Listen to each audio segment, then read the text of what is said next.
And no worries. No worries. That's like I didn't know your name, and I'm like, I'm sorry. I'm looking at your picture, and then all it says is Rotary Club of Ashford. But, yeah, no, I logged in again. My name is Sri, S-R-I, and the last name is Amelia. Thank you.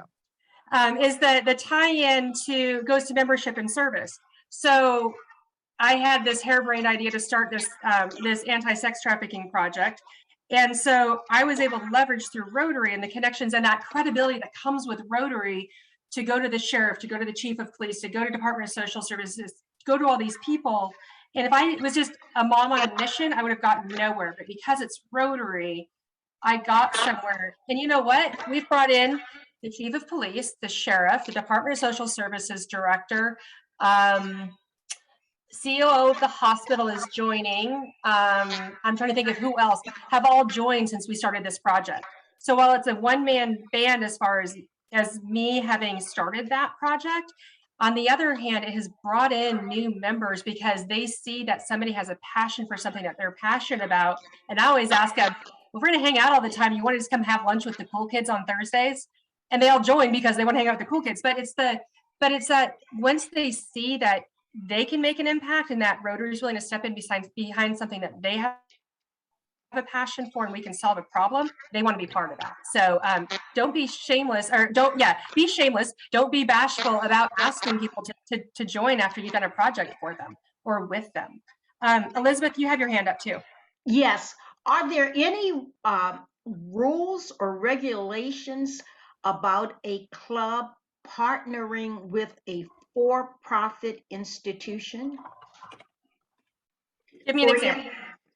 For instance, we would like to collect clothing and with a person who has a business that he collects used clothing and sells the clothing, and then we get money from the clothing. I don't see there being I don't think that there's a Rotary regulation against it. I would think that as long as you worked it out and you made it make sense, I think that it's a fundraiser for you is what I see it as. You're basically consigning your stuff to him and you're making money. So to me, I wouldn't say that there's a problem with something like that. Well, we aren't doing very much work. It's just primarily we're lending our name to the project. And I just want to make sure that that will be okay. I think it's okay as long as you make sure that you always brand properly. So going back to when they talked about the public image, make sure it's always branded properly with the right cogwheel, but also that it has the Rotary Club of Alexandria in there. This is not Rotary International doing this. This is your club doing this. Always make sure you tie it back to it's your club's thing. I would think then you would probably be okay with it, but just always be very conscious of your franchise of the mothership is doing this. Thank you. That is so wonderful to know. I have been concerned about that, and I really, really thank you for just taking a lot of angst from me. Well, glad I can help. I may be wrong, but that would be my thought after 15 years in it and seeing what different clubs have done for fundraisers and stuff. I would think it's basically seen as being a consignment, and Rotary is part of the consignment process. Thank you very much. Amelia. Yeah. This scares the hell out of me. Why is that? We shouldn't decide this tonight. We shouldn't send her off on that. Someone needs to look at this on the long term for a response, because it doesn't sound right. Okay. Okay. I don't know who does that, but I know our club wouldn't do it.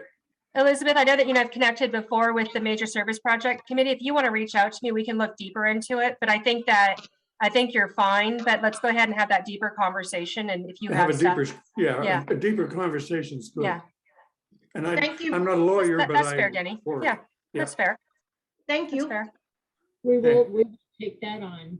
Absolutely. Yeah. So I think it's a great outside of the box way to look at how do you raise funds. Right. And it be able to, and like I say, as long as you're really paying attention to that branding and making sure that you're not saying Rotary International or not saying the district, your club is taking that project on. But our club, but her club still has a problem. So let's find out what it is. Yeah. And if it works, everybody can do it. Yeah. Yeah. Okay. Cool. Other Absolutely. thoughts before we move forward?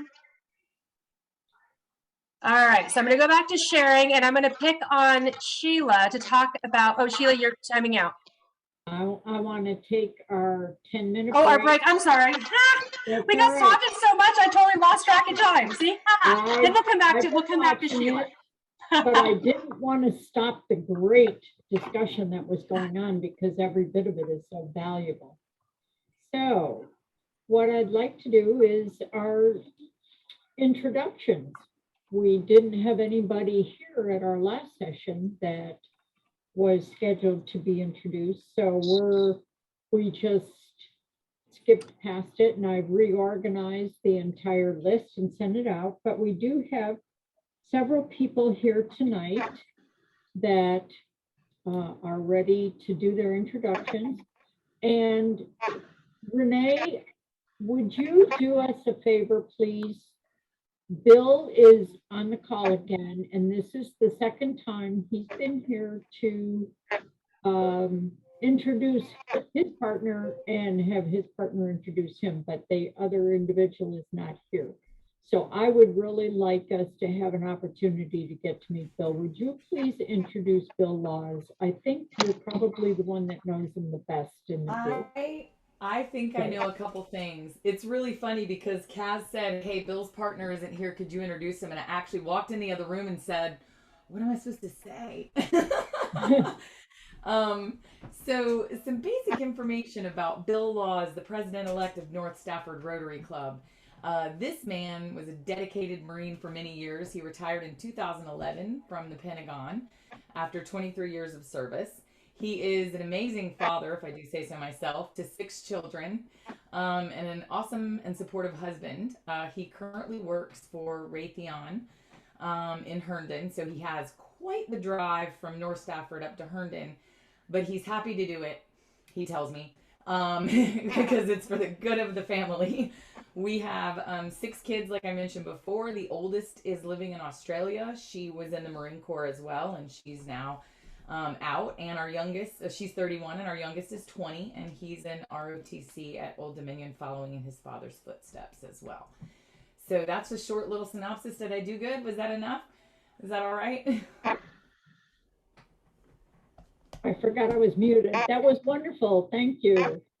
Bill, say hi and wave so we can see your picture come up. Hi. There he is. Hi, Bill. We're keeping it all in the family here. He's going to be the president, and Renee is going to be the district governor-elect next year, doing all of this training for her president. So, okay, with that, let's move on. Shree, did you and Ray have a chance to interview each other? Yeah, happy to tell you that, Ray reached out to me a bunch of times, and we had long conversations. And I think he asked me a lot more questions about myself than I ended up asking him. But I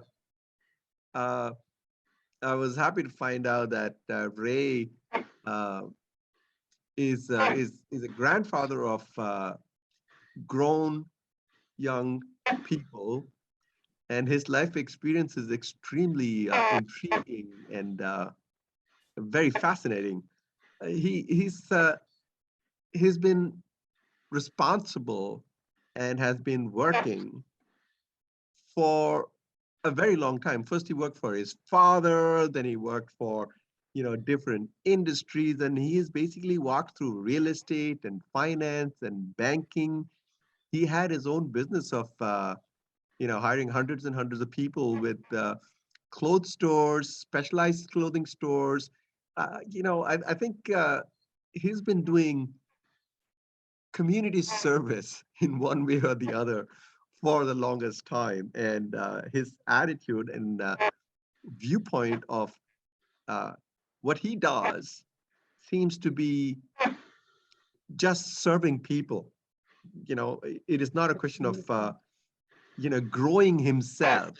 He's been engaging And I presume he's a little bit older than me, so I need to catch up to him. Wonderful. Thank you, Shri. That is absolutely wonderful. Good job, Ray. Well, Ray is the wonderful person. Yes, well, Ray is now going to introduce you to the rest of us. Yes, I have spoken with Shri, actually twice. He's from India. He came here in 1986 and also went to the university in 1988 to get his master's. He worked in India for the Bank of India. He's a professional electrical engineer and with computers. Married for 27 years, but unfortunately no children. Hobbies are guitar, line dancing. He teaches line dancing and he likes to race motorcycles. He's also doing his second time around as a president of his club. Yes, he is. That's wonderful. Wow, that's terrific. Line dancing. Oh, I'll have to keep that in mind for our district conference next year. Every Tuesday here in Leesburg, you're all welcome to join. We have a mailing list of almost 150 people, stretching from Leesburg all the way to Winchester. So it's a lot of fun. Unfortunately, there's only like one or two guys. The rest are all women. So it's a ladies' party. Good exercise too. Okay, well, thank you, gentlemen. That's wonderful. Okay, Steve Chapin, are you back with us? Or are you? I am. Thank you. You are here. Thanks. Wonderful. Right. Well, will you do us the honor of introducing Joe to us? It would be my pleasure. And I'm sorry, there was a member who was just giving his classification talk, who I've been brought into the club, and I wanted to do his introduction, and it was a great classification talk. So thank you very much for being patient with that. I apologize for that, Sheila. Oh, you don't have to apologize. You were multitasking all for Rotary. Joe was a pleasure to talk to earlier this week. We actually have a lot of areas in common. And he's from the Annandale Club. I was raised in Central Maryland, Westminster, Maryland, and he was born and raised in Baltimore, and went to Towson University. His job out of university was he worked in the DC Mayor's office as a community organizer, specifically focusing on economic security. And then he had a discussion with his wife, and his wife said, well, I'd like to have a family and grow our family. And I think it would be nice if we had some more income than what you're making now. So he then established his entrepreneurial roots and went into commercial real estate, where he's been very successful. And that's actually an area that I'm into. So we talked boring real estate things for like 30 minutes, but it was great fun to talk to him. So Joe is a younger Rotarian who's determined to really build the club. And it was just a joy to talk with him. So nice to be able to introduce him. That is wonderful. Thank you, Steve. Now we get to find out all your secrets. Joe, would you do the honor, please, of introducing Steve to us? You're muted, Joe. Sorry about that. Okay, That's thanks. right. Steve, he's in Leesburg right now, and he's currently a multifamily investor, and that's one of the things that I specialize in, is selling apartment buildings. So it was nice to talk about boring things called like cap rates and NOI and stuff like that, and areas to invest. So one of the things we chatted about was DC is expensive. So, you know, people that invest, they like to go out of town, and he says like he has some properties over in Florida, but I was telling him about Baltimore, my hometown. Even though it has troubles, it's actually quite affordable. So you can get properties at like Midwestern rates, one hour away from the greatest city in the world, DC. So, which is very expensive. So it's pretty amazing. But he grew up in Westminster, and that's right out by my hometown in Baltimore City. So, and then he went to the Naval Academy and served the Navy, served our country. After that, he worked at tech companies. He has 3 boys now that are all grown up and out of the house, and it was a pleasure speaking to him, and I would love to work with him later, like, you know, when we have Pan Rotary events.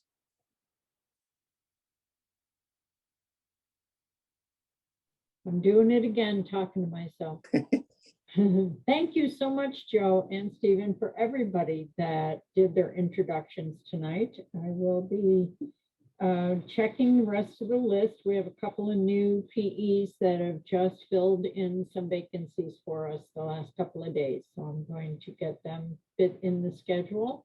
And then I will send that out because we're going to take some breaks during our district breakouts too and finish the rest of the interviews because they've been a lot of fun. We've certainly learned a little bit about every single one of us. It has been truly a joy to do all of this. So, Mike, you're not off the hook. You're going to get paired up with somebody and you'll be introducing and be introduced during one of our sessions at CPATS.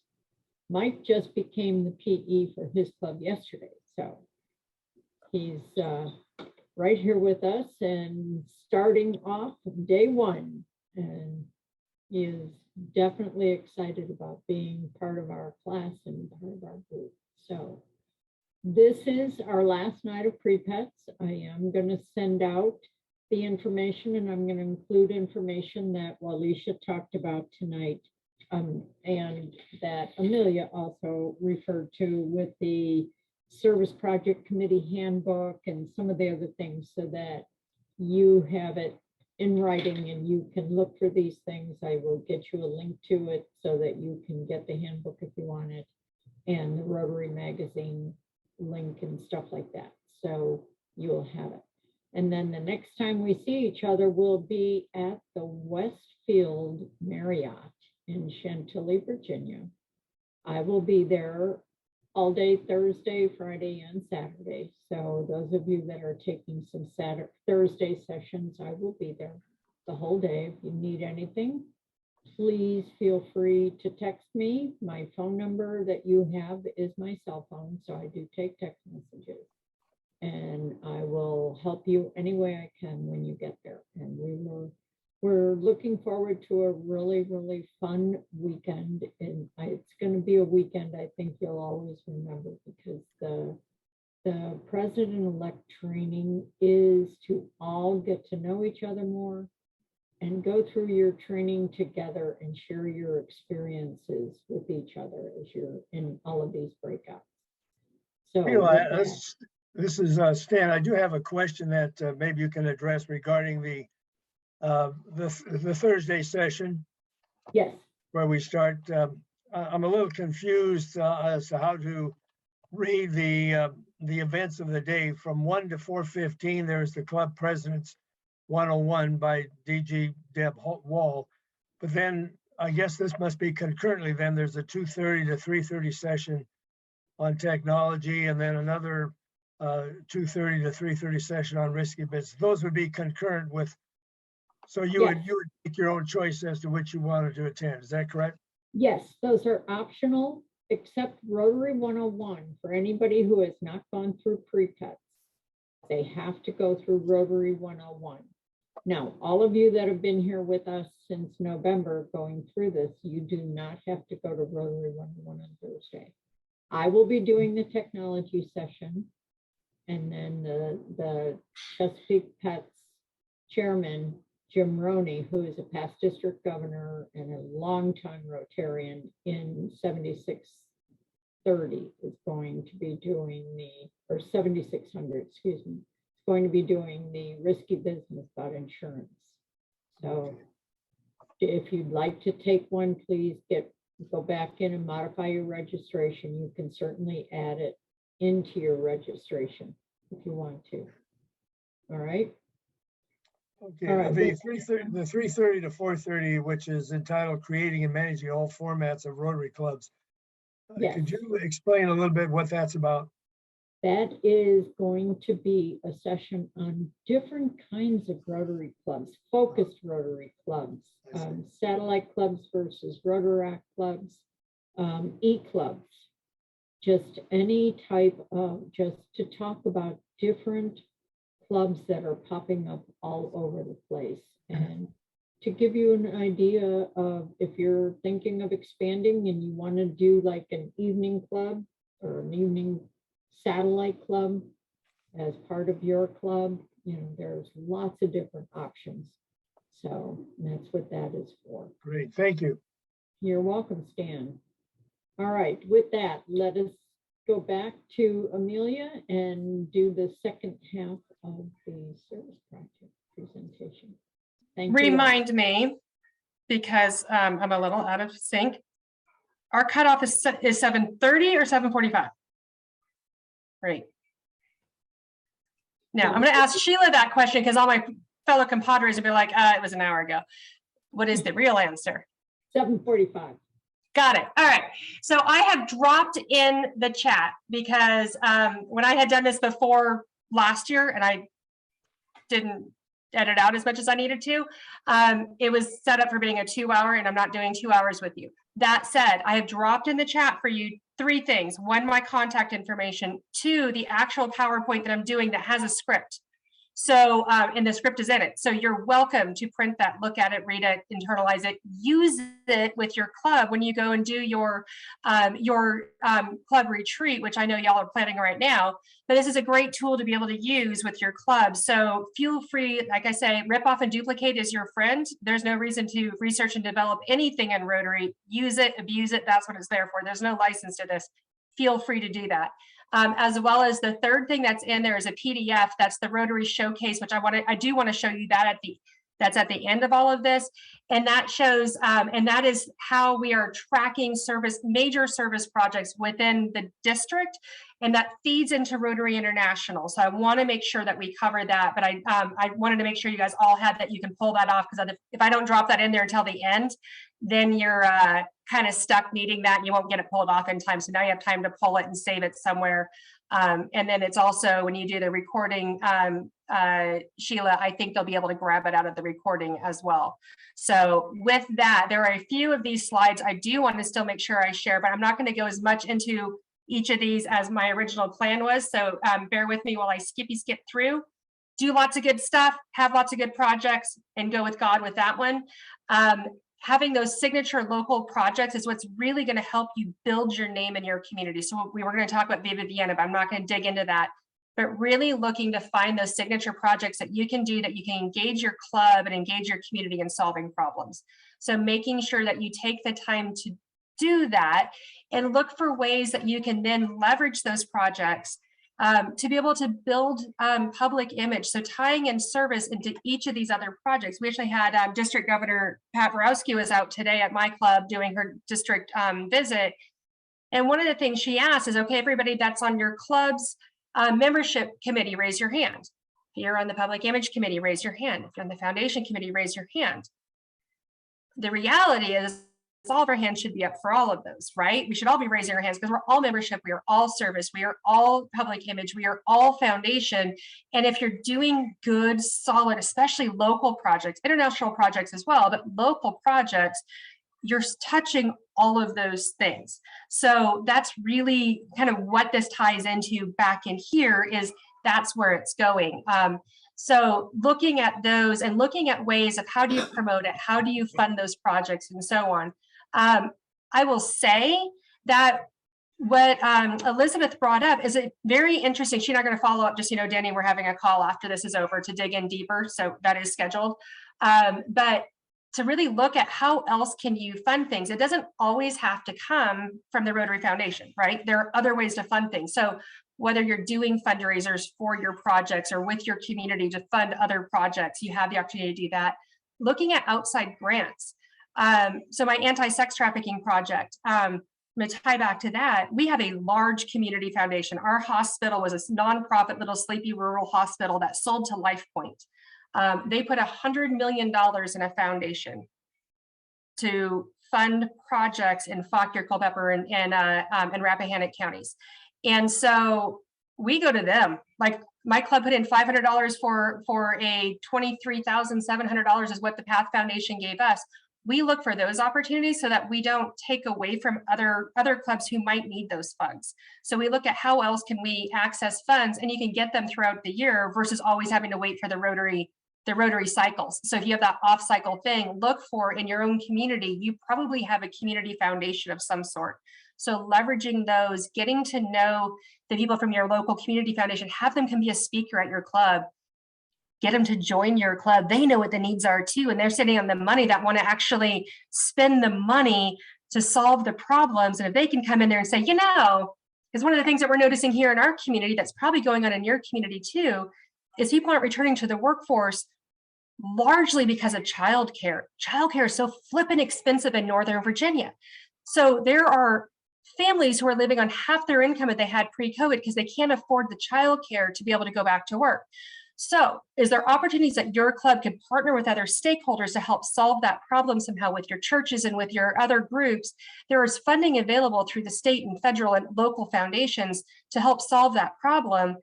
And I'll be danged if you go start that project, won't they want to join your club because you're solving a problem in that community? The business owners will thank you because they're getting employees back to work that couldn't get back to work without what you just did.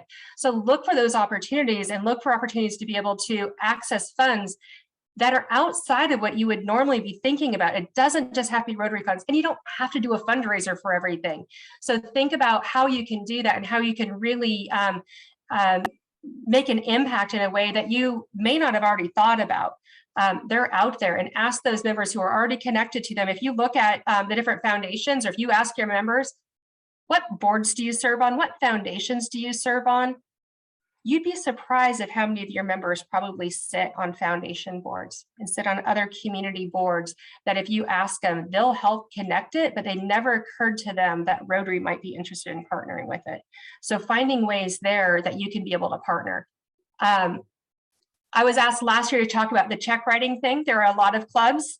My club was one of them when I joined it. That was a check writing club. They would just write a check. Like, we're not gonna do any service stuff, we're just gonna write a check and then we're good. They had a large foundation and that's what they did. Well, that's great, but how do you find out more about who you're writing the check to?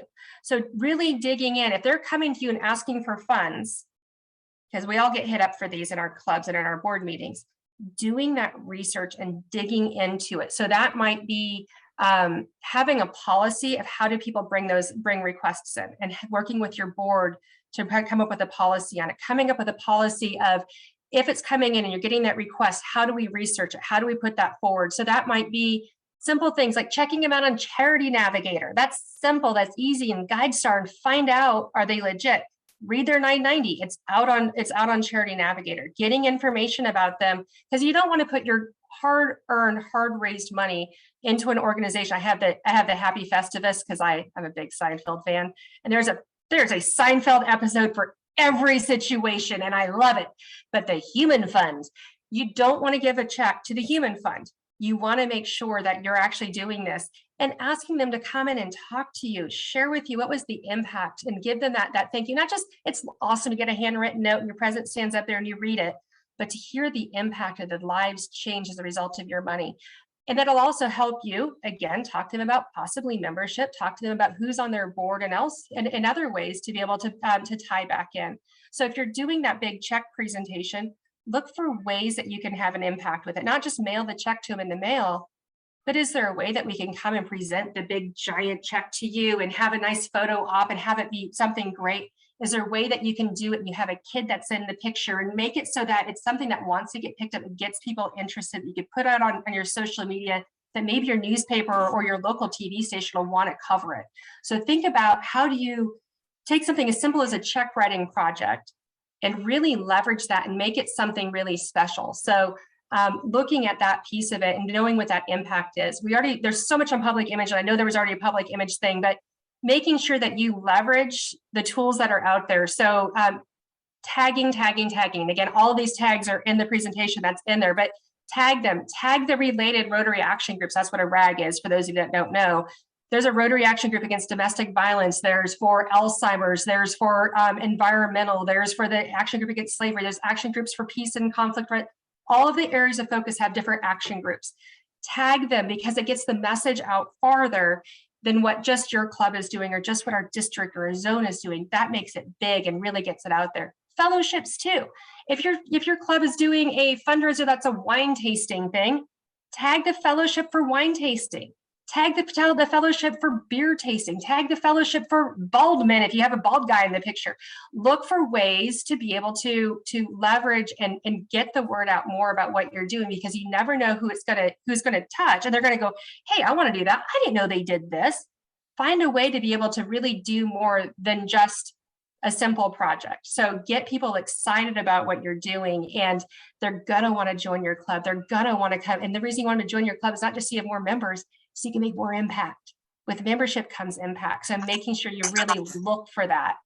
The major districts project committee, so you kind of have an idea of like what we're doing, what we are. We have spent the past, I don't know, 7 months, where are we, like 7 months into the Rotary year, working on coming up with a list of the major projects that happen that many clubs within a district can do, things that can be duplicated in clubs throughout the district, things like the Northern Virginia Food Rescue. I think about what Alicia is doing, and food rescue is a big deal. There's a lot of food that goes to waste, whether it's from a catering company, it's a restaurant, it's a grocery store. So much food goes to waste, and yet there are starving people in every one of our communities.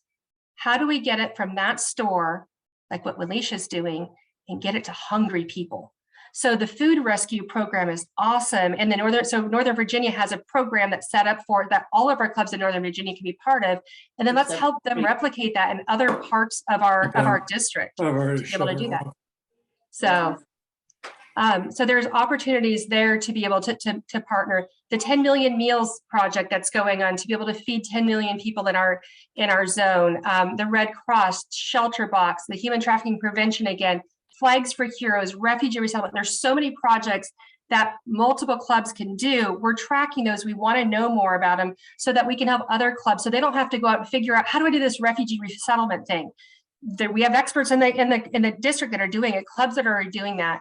Can we partner you with them? Can your small club partner with another small club that can do a project together? We want to be able to help you do that, so you're never out there on your own. So that's part of what our district, our group is doing, as well as the Rotary Showcase. I'm going to ask you guys to please make sure in DACDB you list who your service chair is. Because otherwise you're going to get all my emails, because it's not going to go to your service chair. So make sure you have your service chairs in DACDB. This is the how to do it, but that way we can communicate with them, because we are going to ping them and say, hey, make sure you go in this month and enter in. If you've done a project that you want to have highlighted, go put it in Rotary Showcase. They're going to get a quick email. Otherwise you're getting it. You don't want all the, trust me, there's a lot of emails. So you don't want all the emails. So if you have them in there, I won't harass you. This is Showcase. This is what I put into the chat. Showcase, Rotary Showcase is a cool tool that exists out there. You can go to myrotary.org, you have to log into it. This is the how to do that. It is a great tool to be able to enter in your projects, and it goes into Rotary International's database of it. So if you put in a project, then clubs in other parts of the world can reach out. So for example, one of the people on my committee is in, I'm going to get this wrong, I think he's an Albemarle club, and I'm really sorry, I'm going to get the wrong club. I know this. But he put in that they were going to do a refugee resettlement project. He got reached out within a week. He got reached out to by a club that's in Massachusetts, who said, we want to donate money towards your project. You don't know who's out there looking at it, but you can also then go into the database and search projects. So if your club wants to do a refugee project, your club wants to do a food project, wants to do an anti-trafficking project, whatever that is, you can go out and search it in there and be able to see what projects are already out there, reach out to them, because it has all their contact information of anywhere in the world, whoever it is that's doing that project, and you can reach out to them and say, hey, we're interested in doing this. Can you share best practices? Can you share, like, what was the big ick thing that happened that if you would have known, you would have done it differently? You know, ask those questions so that you don't have to figure this stuff out on your own. So it's awesome. Again, it's in the how-to guide is what that PDF is that I put into chat. So grab that off of there. I'll be sending that out. You'll be starting to see this. Your service chairs will see this. Make sure you get them in there. So that is all of it. It's a lot. And I actually ended at 7:43, which for me is damn good. So that said, what questions do you guys have at this point before we wrap up? And I can stay on for as long as you want. While they're thinking of questions, I will send you these documents, so you will Excellent. all have them. That way everybody gets them. And they'll also be put in our resource library on the website as well. Awesome.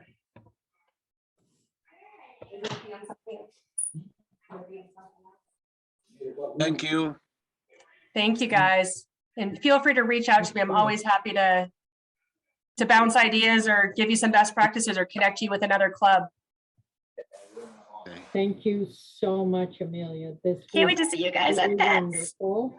And we'll be seeing a lot more of Amelia and hearing a lot more from her. And she's going to be a great influence on all our lives over the next several years. So as Thank you, Sheila. Thank you, Amelia.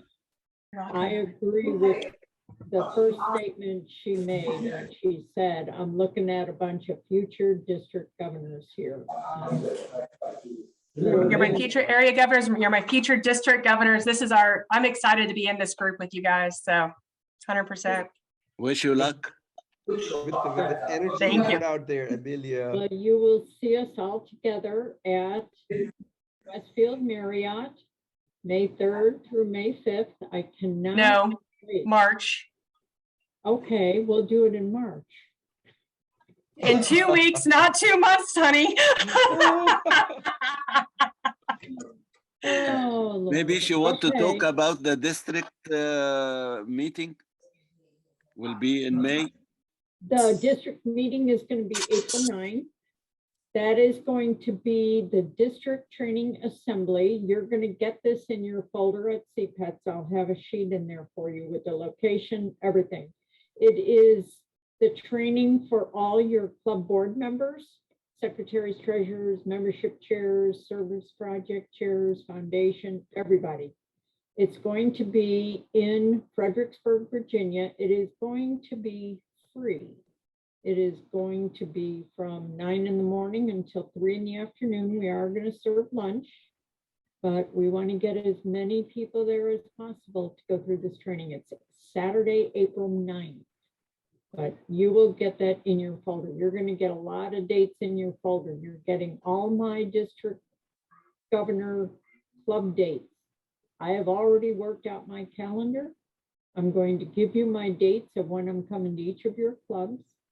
You're going to get all kinds of dates, all the dates on the youth services programs, everything. So you will be able to put all of those on your calendar for the whole year. So you should have a really good picture of your year and everything that is coming up and when to expect different things. So it's going to be a great year. I just know it is. Be a fun. I think the question was also, so that's district training. I think he was also asking about district conference, which is the beginning of May, right? April Yes. 29th to May 1. The district conference is in Charlottesville, Virginia. It is probably, the registration is going to be open probably by Monday. And it is April 28th through May 1st. And it is a dynamite program. We are also on Friday morning, before we open up the district conference, we're going to have a peace building conference as well with Juanita and the E-Club. They are putting that together for us. So we can learn a whole lot more about the whole effort of peace building and everything that that club does and stuff. So you will be getting a whole lot more on that. You should be getting an email in the next couple of days about all of this opening up. Is the hotel known or not yet? The Pardon me? hotel. At the Doubletree. The Doubletree Hilton in Charlottesville, Virginia. Okay, thank you. It's a great venue. Yes. So, and the April 9th training is at Germanna College in Fredericksburg. But Oh, it is okay. I will get the exact address and stuff for that. It's going to be a great day. It really is. So, All right, guys. Thank you. It has been absolutely wonderful since October when we first started talking and getting together. And this has been a lot of work on everyone's part, a lot of dedication on your part, and a lot of fun. It really has been a lot of fun. I appreciate every single one of you. So see you at the Westfield Marriott. Thank you. Thank you. Bye, guys. all. Thank you.